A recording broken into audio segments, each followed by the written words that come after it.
Mañana se cumple un nuevo aniversario del atentado explosivo criminal terrorista a la sede de la AMIA en Buenos Aires, un atentado que dejó 85 muertes, 300 heridos, obviamente un mensaje a nivel mundial agendado por la comunidad argentina, la comunidad de Medio Oriente, los Estados Unidos, es decir, de un impacto geopolítico sumamente relevante que hasta el día de hoy se sigue discutiendo y repensando, sobre todo por la impunidad, ¿no?, que rodea a esta situación, a este evento, a este atentado terrorista ocurrido en 1994.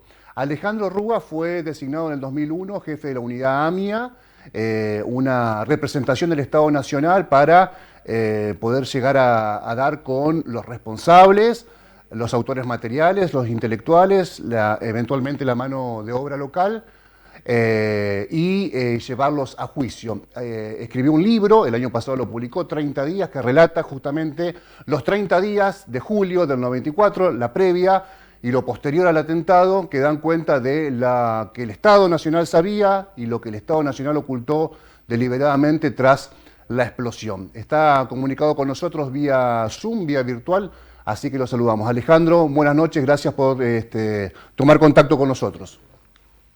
Buenas noches para todos. Bueno, tu libro que se publicó el año pasado, que lo recuerdo que lo salí a comprar con mucha interés y rapidez en las librerías locales aquí en Santa Fe.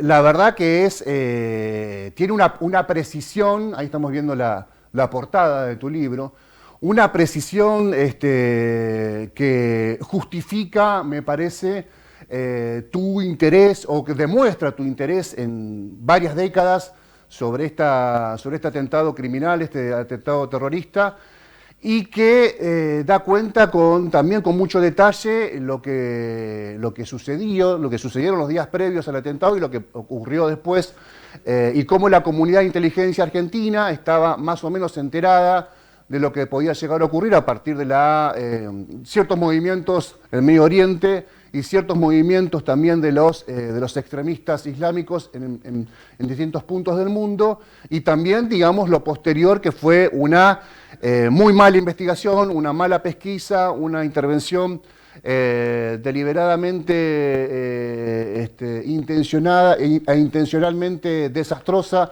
de los servicios de inteligencia que frustraron la investigación hacia el futuro. Hoy hay una hipótesis muy fuerte que se trabaja a nivel judicial, que es que el atentado lo cometió Hezbollah, un comando de Hezbollah, con una autoría intelectual y financiamiento de Irán, y con alguna referencia o alguna mano de obra o contactos locales que permitieron por lo menos dar piso a estas estructuras. Es lo más cercano a la realidad, digamos, más allá de esta verdad judicial, es lo más cercano a la realidad según tu opinión. Esta hipótesis, tal cual la referís con precisión, de una conexión local de Hezbollah con el financiamiento de Irán, es una hipótesis que está presupuesta desde el primer día y se ha trabajado en todo este tiempo con destino a probarla, y estamos ahora en un tramo de la investigación que ha decidido juzgar esta hipótesis en ausencia. Así que estarán tramitando en estos momentos el proceso que falta, que es un proceso que se extenderá durante un año más o menos, que es el que tiene que ver con concretar las imputaciones, eventualmente procesar a las personas que aparecen como responsables, dar la intervención a las partes para que formulen los requerimientos de elevación a juicio, y entonces prontamente me refiero en los tiempos en los que se maneja la justicia, quizás en un par de años tengamos la posibilidad de que, tal como lo refirió el juez Rafecas en la resolución donde dispuso el juicio en ausencia, se dé la ocasión institucional y el marco para que los acusadores puedan probar esta hipótesis. Este es el sentido del juicio, ¿no? Ver si que toda la sociedad pueda ver las pruebas que han sostenido esta acusación, que es que está puesta desde el primer día, ¿no? El libro muestra también eso, que esta hipótesis es una versión consensuada entre los gobiernos de Israel y el argentino de entonces, y que se ha mantenido hasta hoy, y que es la que será juzgada prontamente. Claro, digo porque además en el medio, bueno, algunas veces intencionalmente, los servicios de inteligencia intentaron plantear la participación siria o dudar acerca de la participación de la Traffic en el atentado y el terrorista suicida. Sin embargo, hay un consenso, como bien mencionaba, sobre esta hipótesis que es la que perduró en el tiempo y la que, bueno, la que se va a tramitar en el juicio en ausencia. Ahora, el juicio en ausencia no. A ver, la pregunta tiene su propia respuesta. El juicio en ausencia afecta mucho el poder de defensa, más allá que los que van a ser acusados son personajes con una definición a nivel mundial, por lo menos de distintos países, distintos servicios de inteligencia, considerados terroristas. Más allá de esa salvedad, que no es menor, digo esto, el juicio en ausencia, ¿qué poder tiene en el marco jurídico? Es la solución que el Estado argentino ha, ha resuelto dar. Esto es lo que quiero decir, es durante 30 años esta posibilidad estuvo vedada. Las propias autoridades judiciales y del Ministerio Público de entonces advertían los reparos constitucionales que tiene este instituto de juicio en ausencia, y entonces precisamente por eso, durante 30 años, el dictado de las órdenes de captura internacional a personas extranjeras estaba fundado precisamente en ponerlos ante el juez, porque no se podía avanzar en el proceso sin presentar a los acusados ante el juez en lo que es la declaración indagatoria. Se ha tomado la decisión de avanzar en ausencia. Esto es claramente una limitación en la búsqueda de la verdad, clara, digamos, en nuestra tradición constitucional y en nuestra historia. Las sentencias judiciales definen los hechos después de un juicio contradictorio, con la posibilidad de contradictorio y con la posibilidad de ejercicio de defensa pleno, y precisamente ese es el debate, en el que después de un debate donde todas estas garantías están respetadas, una autoridad judicial puede decir cómo fueron los hechos, que esa es la función del Poder Judicial. No ha sucedido, en este caso no ha podido suceder, no ha sucedido nunca. Digamos, las primeras capturas de iraníes por el caso AMIA datan de agosto de 1994, ya hace 31 años, casi 30 años, más de 30 años, y nunca ha sucedido que ninguna de estas personas procuradas pueda ser puesto ante el juez.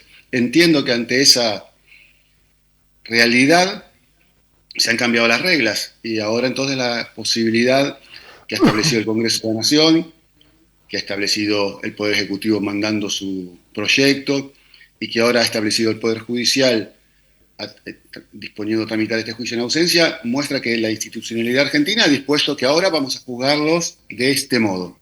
Ha habido ya objeciones. Los acusados tienen aquí un defensor oficial, que es un funcionario público que interviene en su defensa. Sí. Y ha manifestado las dificultades que esto les genera para poder defenderlos, no tener ningún contacto con ninguna de las personas a las que tiene que defender. Pero es el modo en que se ha dispuesto que va a avanzar el caso, ¿no? En tu libro se plantea que las células después del atentado a la embajada en el 92, había un seguimiento de los organismos de inteligencia a ciertas células islámicas, supuestamente terroristas en Argentina, y que estaban bajo la lupa por lo menos del Estado a través de estas agencias de investigación. ¿Crees que fue una operación que se pretendió ser controlada y se fue de las manos? ¿Crees que fue una operación que se dejó hacer, que se fue controlando, se fue siguiendo hasta que ocurra el atentado, que sería una hipótesis muy siniestra, dicho sea de paso? ¿Crees que lo sorprendió a la comunidad de inteligencia el atentado de aquel 18 de julio? ¿Crees en otra hipótesis? Indudablemente había un grupo de personas que son los que todavía hoy se sostienen que cometieron el atentado, que se los estaba siguiendo con mucho detalle porque se sospechaba que habían participado del que 2 años antes se había cometido en la Embajada del Estado de Israel. Y los servicios de inteligencia nacionales, junto con los servicios de inteligencia extranjeros, en este caso el Servicio de Inteligencia de Israel, estaban atentos a estas circunstancias, tenían alertas de que un episodio así podría volver a suceder en julio de 1994 con esa precisión y a través de un coche bomba, y desplegaron todas las medidas que entendieron que podían disponer para conocer más sobre la cuestión, que esto es desde intervenciones telefónicas hasta fotografías, seguimientos, ingresos, egresos. Aún así, el atentado no pudo ser evitado. Esta hipótesis de que puede haber sido una operación controlada es una hipótesis que yo no sostengo, otras personas la sostienen. Finalmente, cuando no hay una respuesta del Poder Judicial, las opiniones, yo no podría decirle a alguien que sostiene esto que está errado, simplemente son algo que no sostengo yo, no creo que haya sido así. De todas maneras, la Corte Interamericana de Derechos Humanos, como también vos recordabas antes, sí, el año pasado condenó al Estado argentino también por la falta de prevención del atentado, precisamente en esos términos, porque habiendo desplegado medidas sobre aquellos que aparecían como sospechados frente a las alertas recibidas de que un nuevo atentado iba a cometerse, esas medidas no fueron lo suficientemente razonables para poder haberlo impedido. Y los responsabilizó entonces al Estado por la afectación al derecho a la vida de las 85 personas que murieron y por todas las personas que fueron lesionadas. Ese es el piso incontrastable de los hechos. Después sobre esto se pueden montar las opiniones o las elucubraciones de cada uno con mayor o menor fundamento, ¿no? Uh-huh. Bueno, la comisión también despliega unas 20 puntos en su resolución, en su fallo. Hoy lo vi de vuelta porque fue una audiencia vía Zoom con varias personas presentes, sobre todo representantes de memoria activa. Está subido a YouTube, se puede ver. Que también le exige al Estado argentino, entre otras cosas, por ejemplo, generar un documental que explique la situación del encubrimiento y el atentado a la AMIA, que yo tengo entendido que no se realizó, y también que se difundan, que cree la manera de subir o a una plataforma o como sea, y que ponga a disposición de todos los ciudadanos la información desclasificada del caso AMIA. Digo, que no solamente fue la sanción por el encubrimiento del Estado argentino y por no haber prevenido un segundo atentado, como bien señalaba, sino también una serie de situaciones que tengo entendido que tampoco se fueron cumpliendo. Ahora, cuando Milei en este escenario, nuestro presidente en este escenario está tan cercano a Israel y, digamos, tiene una mirada tan crítica sobre entre comillas, el terrorismo islámico, y también al mismo tiempo es raro porque reivindica a Menem, de hecho ha puesto un busto en la Rosada con la figura de Menem, aquel Menem que fue muy cuestionado por el encubrimiento al atentado a la AMIA y por su posición geopolítica en aquellos años 90, donde evidentemente según muchas miradas políticas sobre el asunto, lo consideraban, insisto, pongo comillas de vuelta, un traidor a aquel mundo árabe que había financiado su campaña. ¿Cómo ves en este contexto, con Milei, con este presidente, con esta ubicación geopolítica de la Argentina, la posibilidad de llevar un poco más de luz a la causa AMIA? Yo creo que la luz la va a seguir dando el trabajo de las víctimas, desgraciadamente. Los órganos de investigación se han mostrado absolutamente deficientes. Ha sido el reclamo de las víctimas el que ha permitido precisamente la condena a la Argentina en los términos en lo que lo decías, en lo que lo explicabas también vos recién. No era solamente, además de la responsabilidad por no haber prevenido el atentado, la condena fue también por la falta de investigación, de no haber desplegado una investigación eficiente durante los 30 años, y también sobre todo por el encubrimiento de toda una década. Se acreditó, y no es objeto ya de ninguna discusión, que durante el gobierno menemista las instancias que debían investigar el caso participaron del encubrimiento del atentado a través de una creación de soluciones falsas que aparentemente daban a la sociedad una respuesta de justicia, pero que, tal cual lo definió el Tribunal Oral cuando juzgó esa hipótesis, dijo atendían oscuros intereses de gobernantes inescrupulosos. Y precisamente, más allá del juez y los fiscales del caso, que trabajaron durante el gobierno durante la década del presidente Menem, sino también su jefe de inteligencia y los jefes policiales de entonces, funcionarios todos del Poder Ejecutivo, también recibieron condena por ese encubrimiento y por esas irregularidades. Entonces, eso es un hecho ya indiscutible, indiscutible. Entonces, la actualidad será la que en este contexto en el que estamos, con la perspectiva de un juicio en ausencia que se concretará en un tiempo más, ese juicio permita ver si aparecen elementos que aporten un poco de luz a los 30 años de impunidad que lleva el caso, ¿no? Uh-huh. Vos mencionás en otras entrevistas que a propósito de tu libro, insisto, que es que no es muy extenso, creo que tiene 300 páginas, si es que llega a 300 páginas, o un poquito más, un poquito menos, tiene un enganche fenomenal porque describe desde la llegada a Ezeiza de personal libanés o personas de origen libanés, la conexión con distintos países de América Latina, el atentado, lo posterior, incluso está ilustrado por una fotografía de Rabani caminando, una fotografía que imagino que toman los servicios de inteligencia de Rabani, el delegado diplomático de Irán en Argentina, a quien se lo acusa de ser uno de los principales factores intelectuales del atentado. Vos decís en el libro que algo así como que la comunidad de inteligencia es un bosque de espejos, ¿no? Que donde se cree que está la verdad, seguramente hay mentira, y el que dice mentira, seguramente algo de verdad está relatando, que es un gran torneo de fulleros, digamos, por decirlo de una manera más criolla. Está buenísima esa metáfora porque describe el proceso también sintéticamente de la investigación. Sí, esto es así.